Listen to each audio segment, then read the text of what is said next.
বহুকাল আগে একটি বিশাল বটগাছের মধ্যে একটি অদ্ভুত পাখি বাস করত। নদীর ধারে গাছটা দাঁড়িয়ে আছে। অদ্ভুত পাখিটির দুটি মাথা ছিল, কিন্তু পেট একটি মাত্র। একবার পাখিটি আকাশে উড়ে যাওয়ার সময় নদীর তীরে একটি আপেল আকৃতির ফল পড়ে থাকতে দেখে। পাখিটি ঝাঁপিয়ে পড়লো, ফলটি তুলে নিয়ে খেতে শুরু করলো। এটি ছিল সবচেয়ে সুস্বাদু ফল যা পাখিটি খেয়েছিল।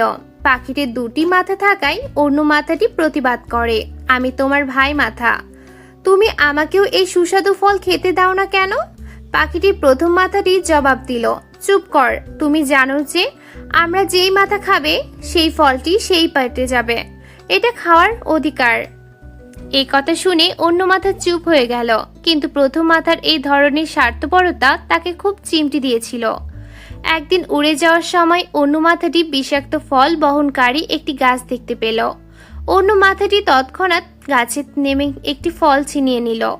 দয়া করে এই বিষাক্ত ফলটি খাবেন না, প্রথম মাথা চিৎকার করে বলল, আপনি যদি এটি খান তবে আমরা দুজনই মারা যাব, কারণ এটি হজম করার জন্য আমাদের একটি সাধারণ পেট রয়েছে।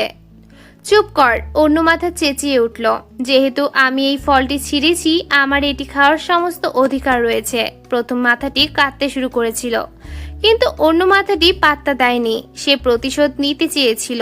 সে বিষাক্ত ফল খেয়েছে, ফলে দুজনেই মৃত্যু হয়। আসসালামু আলাইকুম।